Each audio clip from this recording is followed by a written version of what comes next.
Hey folks, this is Casey and I am one mellow marigold. We got a cold, snowy day outside, so it's the perfect day to do an indoor video. And this one I've been thinking about 4 months. City folk, this is for you. This is for us. Go ahead and grab yourself a cuppa, meet me back here, and we're gonna talk about the 4 things you're gonna hate about moving to the country.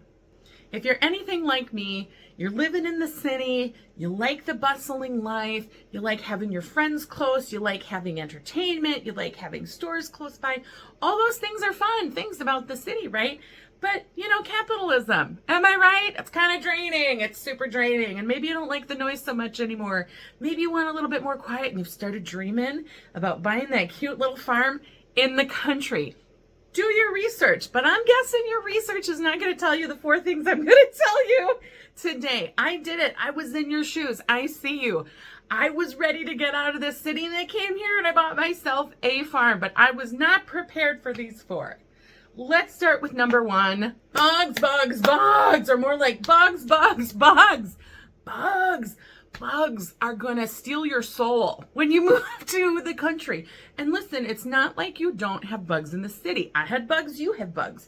Mosquitoes, flies, bees, butterflies, spiders, whatever, you got them. And they're here too. It's the volume that changes, right? And that volume of bugs nearly put me to tears on multiple occasions here on the farm. Let me tell you who the 2 biggest nemesis are. The 2 that are gonna kill your soul are gnats and black flies. Those suckers are vile. And some cutie local neighbor who had once stopped by here just to say hi and welcome, we were talking about bugs and they were like, don't worry, they only show up from like May to August. They are lying to you, friends. They are lying to you, friends, because pretty much as soon as the earth has thawed, until pretty much it freezes over, you are going to be in Bug City. Don't listen to them when they tell you that nonsense. It's just not true. Let me show you just a little bit here about what I'm talking about. Let's give you some examples, shall we? Okay, so in this cute little video, I'm saying, hey, whatever, look around my head. You can see all the bugs flying. Now, this is early in the season. So I'm out here, I was talking on video, the bugs are bothersome, but not so much that it stopped me from doing much, right? Sometimes I would just have to take breaks to do the quick swat. But it progresses. Check out this cute little video of me.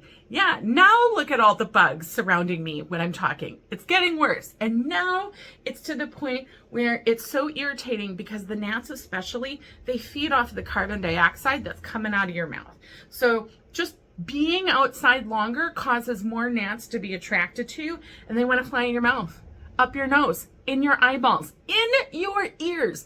You are going to hear them buzzing around you at all times. It's insane. Now, maybe people out here are totally already used to it, and maybe next summer I will be too. But this is when you give up. This is when you give up. This is when you get smart. This is when I said, okay, enough's enough. I have to be able to be outside whether there's bugs or not. I'm going to go ahead and get myself some netting that a follower recommended. And does the netting work? Absolutely it does. It's a godsend. It just keeps them away from your face and your ears so you can manage to get through your tasks without sobbing.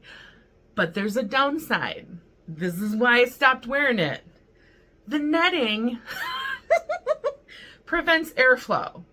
So if it's hot and muggy out, which causes even more bugs, and you put the netting on, now all of a sudden you're stopping the airflow from around your face and you're going to roast inside that net. So you might be without bugs, but you're going to lose 10 pounds of sweat just from your head alone. Which is why in this clip, as we move on through the season, I've ditched the net because I just can't do it anymore. And now I have moved to bug spray, which is fine. And quite personally, I love the Cutter natural bug spray. It works pretty darn well for me and I don't feel quite so bad about the chemicals that it uses getting onto my property. But then you stink like bug spray all the time. All the time. So now maybe you get your breeze and the bugs are staying away, but you're going to stink all the time and you're going to want to be showering all the time. So now this is in September when they tell me the bugs were supposed to be gone. They're not. They're sure not. They weren't gone by October. I still had flies actively coming into my house in November. Bugs! I am telling you, friends, if you cannot handle the volume of bugs, country life just may not be for you. Next, we got to talk about restaurants and food delivery. I bet you like your Grubhub in the city, don't you? I did. Sure did. If I was having a cozy night where I wasn't feeling great and I just had you got that craving for your favorite appetizer from down the way, you might even Grubhub from a couple different restaurants. You know, make it a little smorgasbord while you watch your Netflix, right?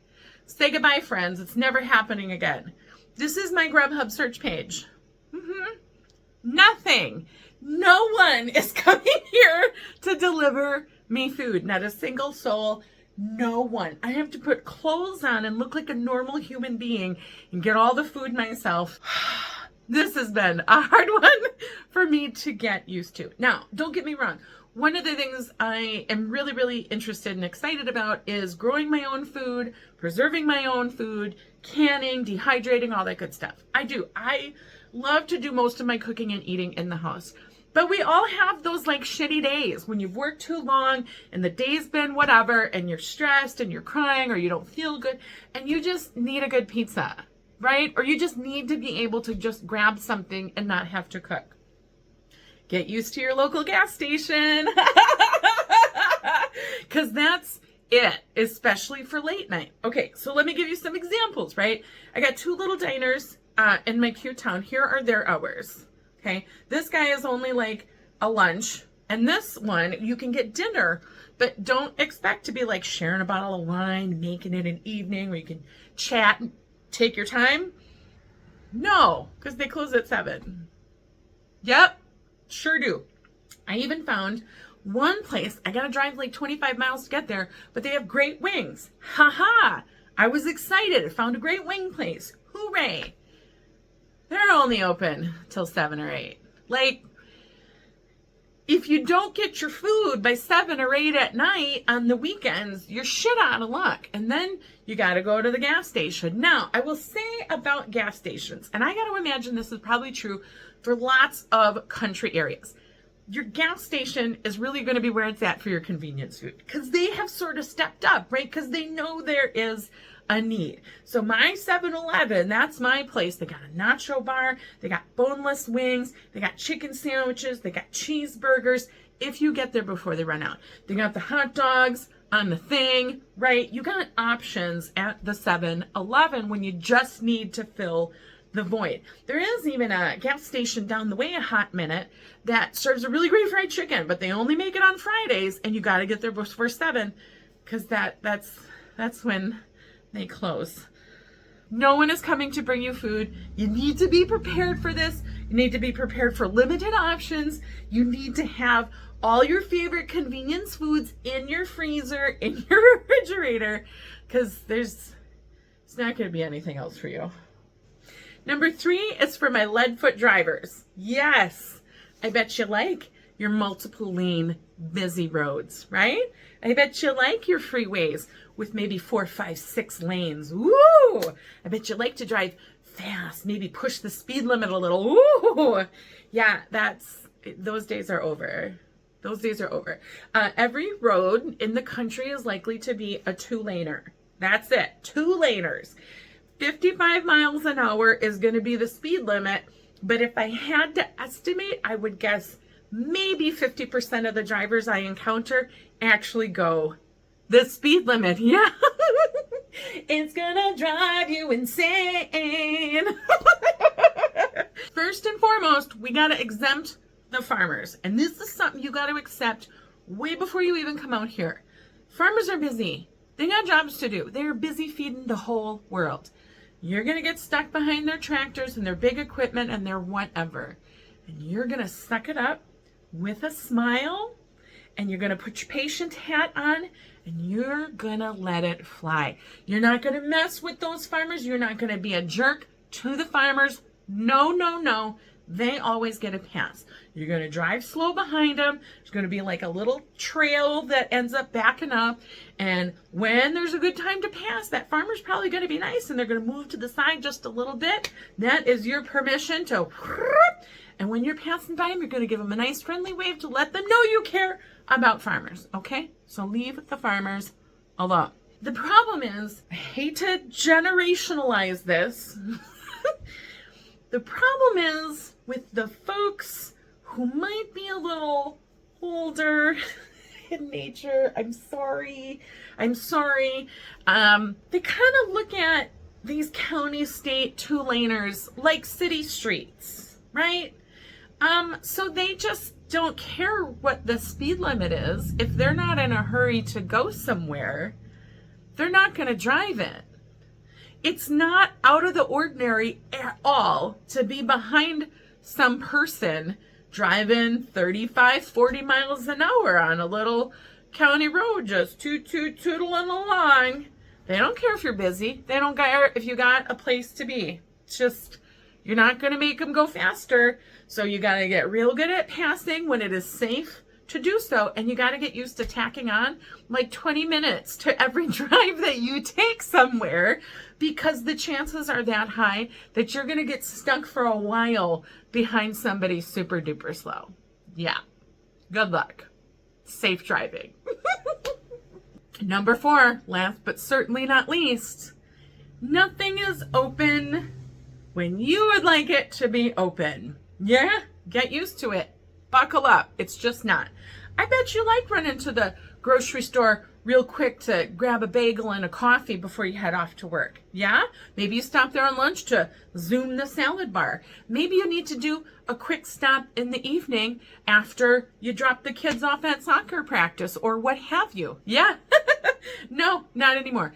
Everybody's got limited hours. 10 to 7. This is when my little grocery store is open. You may not even be lucky enough to have a grocery store by you. Mine's behind the gas station. It's open from 10 to 7. That's it. There's no early morning shopping when the store is quiet. There's no late night shopping after the kids go to bed. Nope, absolutely not. 10 to 7. If you're coming home from work and you work an hour and away, you better haul ass to get back home to get to your grocery store before it closes and they rush you out. Or you got to just go to the grocery store closer to where you work. And that's just, this is life. This is life. Get ready. Post office, my personal favorite as someone who owns a small business. Post office, it's only open till noon. That's it. Anything outside those times? Shit out of luck, baby. Sorry, too bad, so sad. Do you have questions about your taxes? Do you need to talk to the clerk's office? Nope, just kidding. You got 2 days, you got 2 little slots there when you can go see your little town clerk. That's it. That's it. That's all there is. Library. Open all the days? No. Late hours? No. No. None of that. No, it's probably going to be the cutest little library you've ever seen. If it's like mine, it's just going to be freaking adorable and you don't care what time it's open. But yeah, no, if you want to go to the library, everything's limited. All the hours of all the things are limited. We've already talked about the restaurants too. Like, you just start, you have to get your life used to working on everybody else's schedule. And that is just not what we're used to when we live in the city, when everything is just open all the time. There you go, folks. Those are the 4 things, my city folks, that you're going to hate about moving to the country. Now, we haven't even scratched the surface, right? We haven't even talked about country time yet. We haven't talked about people just randomly stopping by your house. So if you like this, if you felt like this was fun and you want me to do a part 2, just feel free. Comment below. I shall respond. When all is said and done, none of these are really deal breakers for me personally. I love it here. I love it here. I love it here far more than I hate getting used to some of the inconveniences. But I think I probably would have liked to known about the restaurant situation before. Yep. Probably the bugs too, for sure. Anyway, I sure do love you. If you are thinking about moving to the country and ditching the city, let me know. I'd love to hear your story. I personally, I think it's great, but it's just not for everybody, and that's okay. I sure do love you. I love the support on my channel. Thank you so much. And I'm going to talk to you on the next one, okay? Bye.